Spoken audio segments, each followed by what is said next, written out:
সে বলে সব ধর্মই মিথ্যা, শুধুমাত্র একটাকে বাদ দিয়ে, আর সেটাই আমি আজ তোমাদেরকে বলবো। আর তখন সে বিভিন্ন কথার মাধ্যমে বিশ্বাস করানোর চেষ্টা করে যে সব ধর্ম একটা অন্যটার কপি, কোনো ঈশ্বরই আসলে নেই। এসব বলে সে তাদের ঈশ্বরের প্রতি বিশ্বাস ভাঙার চেষ্টা করতে থাকে।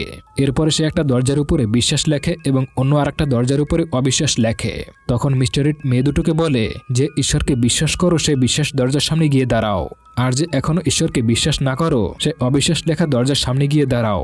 সিস্টার প্যাকিস্টাইন খুব ভয় পেয়ে যায়। সে মনে করে মিস্টার রিডের কথায় চুপচাপ মেনে নিলে সে হয়তো যেতে দিবে, তাই সে মিস্টার রিডের প্রশংসা করে এবং তার মতামতে সম্মতি জানিয়ে অবিশ্বাস লেখা দরজার কাছে গিয়ে দাঁড়ায়। অন্যদিকে সিস্টার বার্নস নিজের সাহস ধরে রেখেছিল। সে না তো ভয় পেয়েছিল আর সে না তো নিজের বিশ্বাস হারিয়েছিল। সে মিস্টার রিডের পৃষ্ঠার উপর একটা ক্রস চিহ্ন দিয়ে তাকে ভুল প্রমাণ করার চেষ্টা করে আর বিশ্বাস লেখার দরজাটা বেছে নেয়। আর সিস্টার প্যাকিস্টাইনকে জিজ্ঞাসা করে, তুমি এখনো ঈশ্বরকে বিশ্বাস করো তাই না? প্যাকিস্টাইন তার জবাবে বলে হ্যাঁ, সে এখনো ঈশ্বরকে বিশ্বাস করে।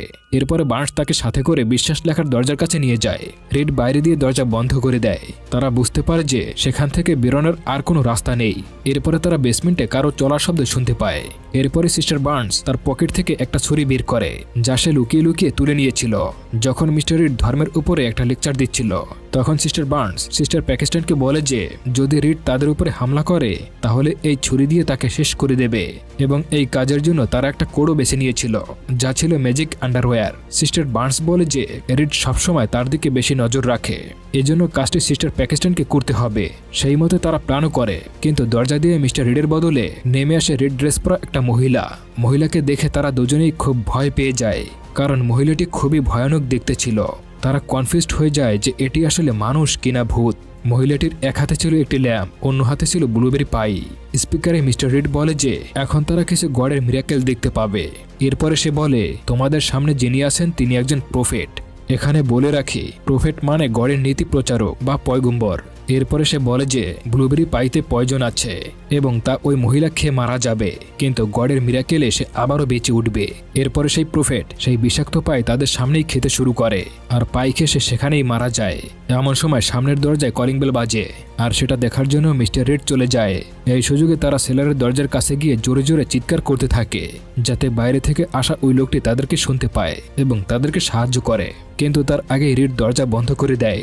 রিড কিন্তু সিগন্যাল জাম্প করেনি, সে বেসমেন্টের শব্দ বন্ধ রেখে গিয়েছিল। তাই তারা ব্যর্থ হয়ে অন্য উপায় খোঁজার চেষ্টা করে। কার্পেট সরিয়ে একটি ম্যাচবক্স খুঁজে পায় আর তা দিয়ে একটি কাপড়ে আগুন লাগিয়ে দেয় যাতে ধোয়ার ফলে কোনো সিগন্যাল দিতে পারে। অন্যদিকে রিড দেখে যে চার্চ থেকে একটি লোক সিস্টারদের খোঁজে এসেছে, কিন্তু রিড তাকে মিথ্যা কথা বলে দেয়, বলে যে এখানে কেউ আসেনি। তাহলে এখানে প্রশ্ন আসে যে গেটে থাকা সাইকেলগুলো গেল কোথায়? এবার আমরা সাইকেলের চাবি পকেটে বদল হওয়ার রহস্য বুঝতে পারি। আসলে রিড সেগুলো আগে থেকে সরিয়ে রেখেছিল, তাই খোঁজ নিতে আসা ব্যক্তিটি সন্দেহ করার মতো কিছুই পায় না, তাই সে সেখান থেকে চলে যায়। মুভির পরের সিনে আমরা দেখতে পাই রিডের সেই প্রফেট বেঁচে উঠে যায় আর সিস্টাররা তাদেরকে ভয় পেয়ে যায়। তাকে বেঁচে উঠতে দেখে তারা দুজনেই খুব অবাক হয়ে যায়। তখন সেখানে রিড চলে আসে আর সেই মহিলাকে সেখান থেকে চলে যেতে বলে। এরপরে রিড তাদের দুজনকে জিজ্ঞাসা করে তোমরা তাহলে কি দেখলে? সিস্টার বার্নস এই কথার কোনো উত্তর দেয় না আর সে এটা বুঝতে পারে যে মিস্টার রিড তাদের সঙ্গে মাইন্ড গেম খেলছে এবং তাদের বিশ্বাস ভাঙার চেষ্টা করছে। তাই সে তার ফাঁদে পানা দিয়ে সে বলে এটা কোনো মিরাকেল ছিল না, এটা জাস্ট একটা ম্যাজিক ছিল। এসব কথাবার্তা চলার সময় বার্নস প্যাকিস্টাইনকে বুঝিয়ে বলে যে এটাই মোক্ষম সুযোগ এবং সে তখন কোডটি বলে। আর কোডটি শুনে প্যাকিস্টাইন কিছু করার আগেই রিড বার্নের গলা কেটে দেয় আর প্যাকিস্টাইন সেখান থেকে পালিয়ে যায়, কিন্তু রিড তাকে নিচে নেমে আসার জন্য অনুরোধ করে আর তাকে বলে বার্নস আবারও বেঁচে উঠবে। এই কথা শুনে প্যাকিস্টাইন তখন আবারও নিচে নেমে আসে। তখন রিড বলে ও বেঁচে উঠতেই পারে না। এর কারণ হিসেবে বার্নসের হাত কেটে সেখান থেকে একটা মেটালের জিনিস বের করে, যেটাকে প্যাকিস্টাইন দেখে বুঝতে পারে যে এটি একটি সেফটি ডিভাইস যেটির জন্য বাচ্চা হয় না। সেই সঙ্গে আমরা এটা বুঝতে পারি যে বার্নস মিশনারি হওয়া সত্ত্বেও সে ওইসব করছিল যা করা মিশনারিদের জন্য নিষিদ্ধ ছিল, এবং রিড বলে বার্নসের আত্মা সঠিক ছিল না, তাই সে আর বেঁচে উঠতে পারবে না। এখন ধীরে ধীরে রিডের চাল বুঝতে আর বাকি থাকে না। সে সবকিছু এক্সপ্লেন করে যে রিড কিভাবে এসব করছিল। বার্নসের হাতে সার্জারির দাগ আগেই দেখেছিল, আর যখন ডোরবেল বাজে তখন বার্ন ডিস্টার্ব ফিল করছিল। সেই সুযোগে রিডের এক লোক মৃত লাশটিকে নিয়ে সে সেখানে থেকে যায় আর এই কথাগুলো বলছিল প্যাকিস্টাইন। এসব কথা প্রমাণ করার জন্য প্যাকিস্টাইন সেখানে টেবিলের নিচে একটা সিক্রেট কক্ষ দেখায়। তখন রিড বলে এখানে যদি কোনো মৃত ব্যক্তি লাশ খুঁজে পায় তাহলে সে প্যাকিস্টাইনের থিওরি মেনে নেবে, কিন্তু তা প্রমাণ করার জন্য প্যাকিস্টাইনকে সেখানে নামতে হবে। সেও রাজি হয়ে যায় কারণ সে আসলে সত্যটা জানতে চাইছিল। রিড তখন বলে, যদি তুমি শত ধর্ম সম্পর্কে জানতে চাও তাহলে নিচে যাও। কিন্তু প্যাকিস্তান কোনো কথা না বলে সে নিচে চলে যায়, কারণ সেখান থেকে বেঁচে ফেরার এই একটাই সুযোগ ছিল। সেখানে নেমে সে সেই মৃত লাশটিকে দেখতে পায়, আর সে বলে, আমি ঠিকই বলেছিলাম। তখন রিড কিছু না বলে দরজা বন্ধ করে দেয়। অবশেষে প্যাকিস্তান সামনে এগিয়ে যায় আর একটি দরজায় তালা লাগানো অবস্থায় দেখতে পায়। এই তালাটি তার সাইকেলের ছিল, আর চাবি তো তার কাছেই ছিল। তাই সে তালাটি খুলে ফেলে এবং ভিতরে প্রবেশ করে, যেটা ছিল একটি জেল। রিড অনেকগুলো মানুষকে খুব খারাপ অবস্থায় সেখানে বন্দী করে রেখেছিল। রিড তখন বলে, তুমি কি তোমার উত্তর পেয়েছো? সে বলে যে রিড কিভাবে তাদেরকে প্রথমে ম্যানিপুলেট করেছে। প্রথমে রিড যখন তাদের কোট নিয়ে চলে যায় এবং তার বউয়ের সঙ্গে কথা বলার জন্য ভান করে, তখন আসলে সে তাদের সাইকেল সরিয়ে রাখতে গিয়েছিল। প্যাকিস্তান বলে যে সে রিডের ভেজা চুল লক্ষ্য করেছিল, কিন্তু সে একটা ভুল বুঝেছিল। সে ভেবেছিল রিড ভুল করে হয়তো চাবিটি প্যাকিস্তানের পকেটে রেখেছিল, কিন্তু এটা সম্পূর্ণভাবে প্ল্যান মাফিক করা ছিল।